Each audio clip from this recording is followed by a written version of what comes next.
all during our first week of school, even though it might be just a small percentage of you. The assignment that you have this week is to review the algebraic skills that you learned in Algebra 1, and you hopefully reviewed last year in geometry as well. This worksheet is really a pre-course worksheet, kind of to give me an idea of how much you know and what we need to spend a little more time on during the first month or so of school.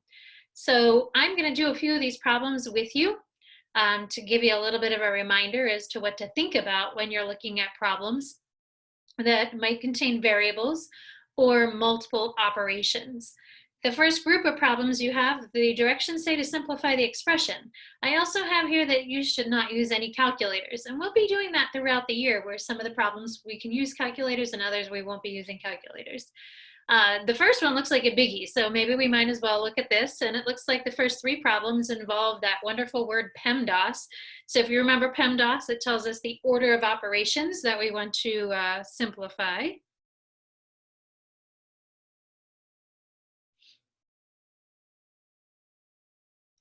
And looking, there are parentheses, so I'm going to do that part first, right in the middle.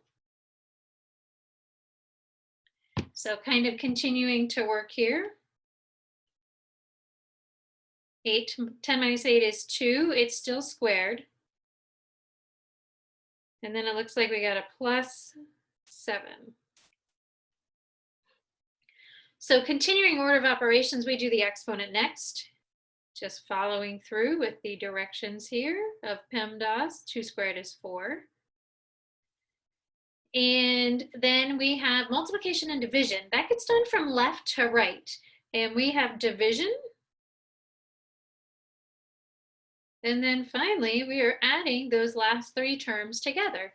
So we have 4 plus 9 plus 7, and that makes 20. So our final answer should be 20. So the first group of problems, it looks like we're using order of operations or just using one operation. The next group of problems I'm looking at, lots of variables following down below here. And if you look, 7 is 2 large sets of variables with a plus sign. And this is more of thinking about just combining like terms. So which terms are the same? How can we combine them together? So if we look at number 10, the parentheses really are just showing you kind of have two groups of problems. It doesn't mean to multiply because there's a plus sign in the middle. So we're just going to focus on looking at the terms that are the same from one parenthesis to the other. The plus sign means we should add them. Remember, you're adding the coefficients in front. So 3x squared, this is really a 1 in front of the x squared, so that gives us 4x squared. We have a negative 1x cubed and a 5x cubed. So if we combine those together, we would get 4. And then the last one, we have a positive 1y minus 2y, so that would give us a negative y. We could flip these around and place the larger power first. The larger power really does go first. So we can kind of move those around. Looking over at number 9, there's two quantities. This time there's not a plus, but they're just being next to each other, written next to each other in multiplication. I'm not going to do this one for you, but I'm going to give you a little hint. This word FOIL, multiply, that's how you multiply binomials together. So remember that FOIL process to get those to multiply together. Looking down underneath it, lots of properties with exponents. So just thinking about those powers, how to combine the powers. Why don't we look at number 16? I know I'm skipping around, but so that you have a couple of different types of problems to think about. Number 16, we have two different quantities that are being multiplied together. They both are raised to the second power. Remember, a power or an exponent must go to a power or an exponent when it's raised outside. And the way we take that is you really are kind of multiplying the 2 to the exponent of negative 3, multiplying the 2 to the exponent of x. So you're multiplying the powers together. So that has remains then a negative 3 squared. And then we have x, if I'm multiplying those, that becomes 6. There's still a time sign doing the same thing. we have a negative 3 squared and x 6. So again, that exponent gets multiplied with the other exponents. Now, negative 3 squared, whenever you square a negative, it becomes positive. Continuing to multiply, because there's still a times sign in between there. The numbers, 9 times 9 is 81. And then when you have the same base, the same variable, raised to an exponent, remember that's when you add them together. So looking at the x's, we have x to the 6th times x to the 6th. So the property of multiplication with exponents really means you're adding the exponents together. So that makes x to the 12th. So 81 x to the 12th.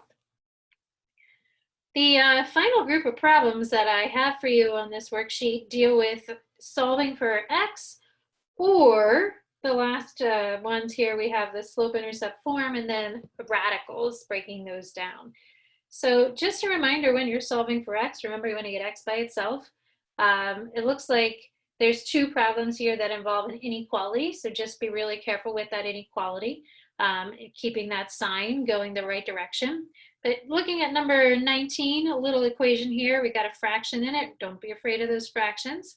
So x over 3 plus 7 equals negative 5. I would move that 7 to the other side by subtracting it.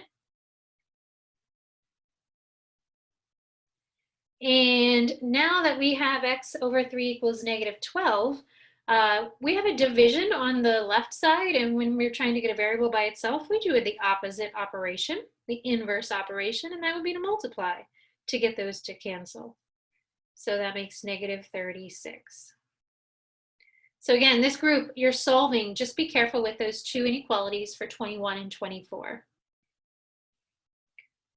We now have looking at the slope-intercept form. Remember, slope-intercept form is that y equals mx plus b.